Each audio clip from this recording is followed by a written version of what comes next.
I'll see you in another life, when we are both cats. Vanilla Sky.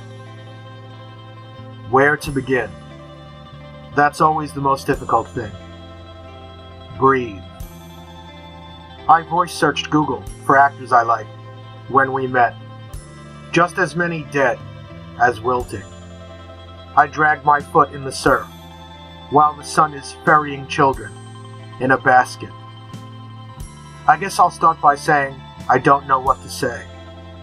Your emotions are a thunderhead my meanings get lost in. I stand at the precipice. Summer storms wrap their broad womb about the whole, in soft susurrations of shadow. The engine vibrates with dull eagerness upon its weakening mounts as I pour cranberry crimson into the transmission. Hairs on my arms, neck, downy and dense, cooed by a premonition of wind, only now stirring from sleep, limbs stretching experimentally, as if life were always new wings, freshly spooled from eager pinions. And it is. Breathe. I made myself small as mass shadows drew everything into their gravity, crushing life and all its combatants. Gazing through a window pane skyward, beneath a frozen lake, silent beneath a white-faced circle, I'm watching everything end as everything begins again, right behind me, and I can turn around and be with them, with everyone moving, or I can keep looking down at you and be with everyone leaving. And then I'm laughing at the hunger of gulls pecking at the sand grain, while galaxies are slowly colliding toward an annihilative event horizon, bronze blades discarded, tumbling into the ether, fingers already curling into each other's hair. The only thing I cannot do is stay, when the earth is raising its ticking arm toward 7 p.m., lowering its brow into sunset. I guess I'll say I know what it's like to hold on to something meaningful. If the mind is an electromagnetic sheath, pulsing, crackling about the whole body in these quiet days of unwriting, I am an onion, smooth skins water beneath a sheer layer, densely woven as they descend to the core. All is still upon the surface, and as I peel, eyes water. It is a wonder when you've wept upon my words, but they are not my words, are they? They are ours. Your tears fall upon my shoulder, and I feel their weight. Somehow, in this space, all skins fall away. Tides retract their translucent claws. Walls kneel, foreheads pressed to the earth. Angel of fragile skins, tongue wedged into any avenue of approach.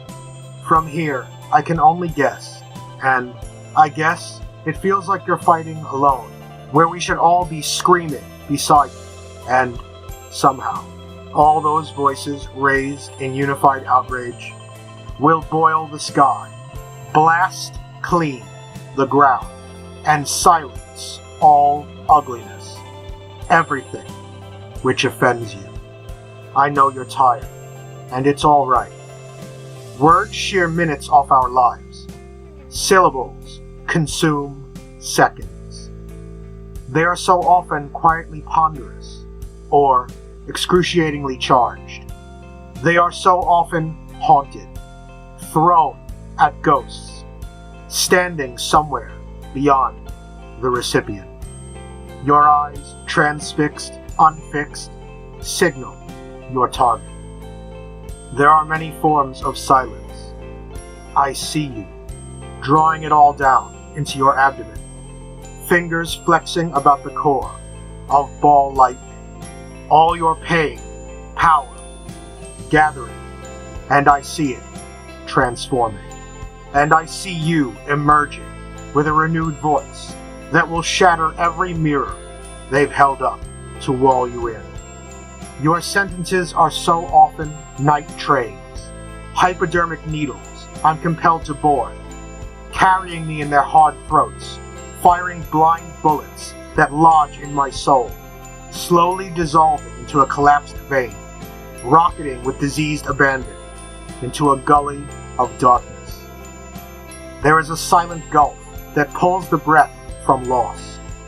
We're both tired, and we're not getting any younger. I felt the goodbye that you withheld. It clutched its back against your windpipe and dug in. Breathe. This was not a silence composed of fear. It was the fetal swim of a cocoon's metamorphic womb.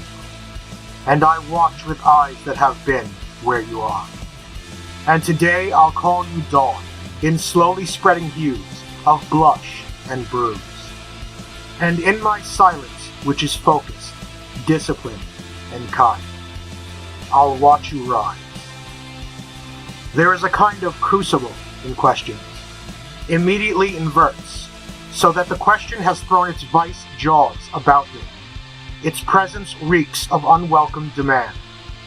I can throw a single breath into the ocean's violent foment, climb a baldly indifferent edifice to gaze into an immensity of air, walk amongst those whose spirits throw fire waves over the boulevards, trumpeting cycles of injustice into the death phalanx of glass-helmed faces, chained together by duty and wage. Funerary vehicles are black because words are red and raw around the irises. Close my fist about my own throat and squeeze until stars are crowding out the shears, sawing through my remaining hours. Walk laughing in the hurricane's deconstruction manifesto, or try to be everything I want, all at once, in a tumult of pummeling lusts and momentary liquefaction, grabbing at illusion that curl in the catacomb and recessed crevices of my dermis, like frayed twine. Winds are pouring a Colt's winnow across the delta, which holds a beveled plane in still, horizontal sentiment. Hornets are pirouetting to a barely audible music.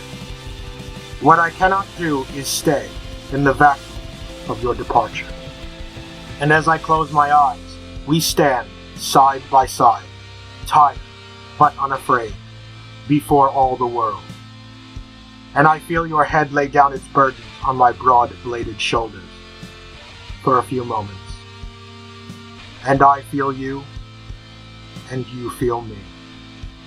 Breathe. Questions are eaters of life hours. It pains me to answer, and I'll not offer, and I'll not ask. And what I truly want is to dance for you. I'll paint my reflection of a moment across a receptive canvas, and hope my love glows through a moon-white smile, throwing cold embers over the puddle between us. You can step across, if you wanted to. I hope to speak in a pantomime of unwords as we circle each other beneath exhaustion's halo, all our remaining moments tucked comfortably behind our teeth. And if the blessing of our sometimes deafness, as we're listening to a long-departed afternoon storm of rain and slow grind of lovemaking, we are tightly wound gears unspooling into a fluid jumble, where you and I, our distinct separateness, is a warm haze of usness. You've become a phantom limb of still rising petrichor musk. The blessing is then found in the effort to listen past the constant murmur of memory. You lean in close, heat palpable against my outer bulwarks, ear canted upwards, eyes searching their inquisitive swim through a universe that is expanding to escape their grasp, to avoid a question's vice.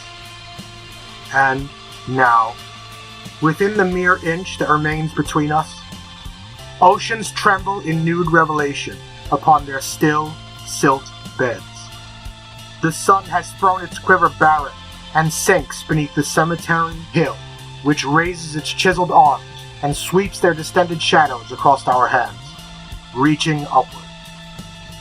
Our pale palms visible in the dark, like sails in the moonlight. Exhaustion's Halo by Daniel Christensen.